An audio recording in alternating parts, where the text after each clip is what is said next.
Good morning. My name is Steve Trygg, and I'm the chairman of the Swedish-American Chamber of Commerce here in New York. And I'm really happy to see you all here, full room. I saw the numbers, and about 60% of you don't live here. You flew in. And I'm going to make sure that the national carrier of Sweden and other major airlines know that SACC brought all these people to this city on their planes. The Swedish-American Chamber of Commerce was formed here in New York on September 26 in 1906. That's 108 years and 2 weeks ago, to be exact. Today, this chamber is the biggest Swedish commercial chamber in the world. The market capitalization of our publicly traded member companies is $1 trillion. $1 trillion, that's not a small sum. That's the GDP of Mexico, just to give you a number.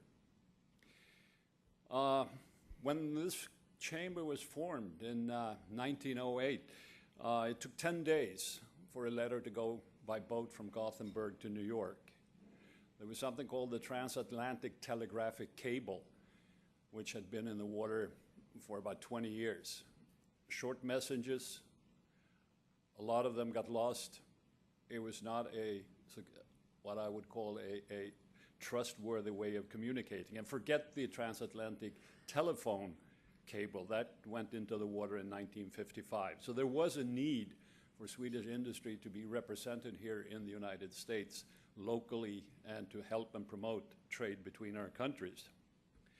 The other day, I took a look at the founding fathers, and yes, they were the fathers, men only, and for a long time, men only in the chamber.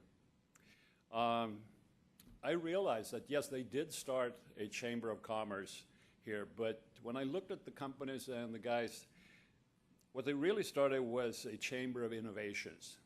Because of the 24 men and companies who originally signed up as charter members in 1906, I looked at what they had done.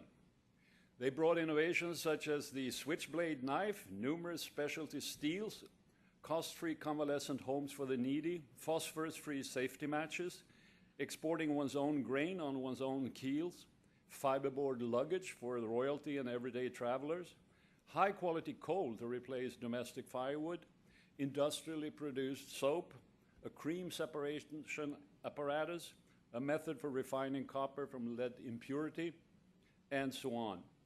The list is long and the list is impressive of innovations that the first Chamber of Commerce was founded and based upon. What's also impressive is that 4 of these companies are still members in very good standing in the chamber, 3 as gold sponsors and 1 as a bronze sponsor. Now, today, I brought 2 Swedish innovations that have conquered this world. And this is the first one, the zipper. The zipper was patented in 1913 by a Swede called Gideon Sundbeck. This is the other invention. It's not the iPhone that I'm talking about. I'm talking about the web player on it, Spotify, the brainchild of Daniel Ek and Martin Lorentzon, and launched in 2006. The reason I'm bringing these 2 things is they simplified what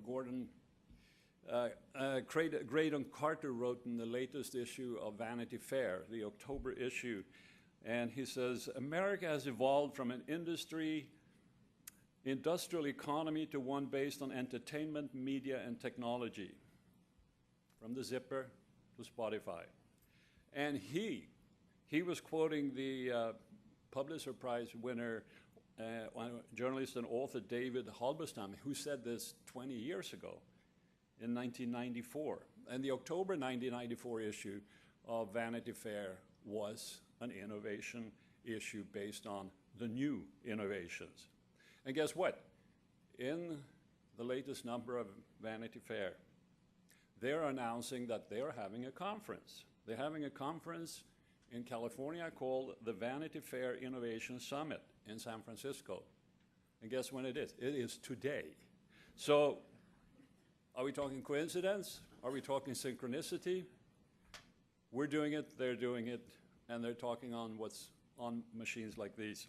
And later today you will meet 5 companies who represent this, very much competing for the Anders Wall Entrepreneur of the Year award. And I'm personally very much looking forward to hear more about that and actually have a chance to also vote in our little version of Shark Tank.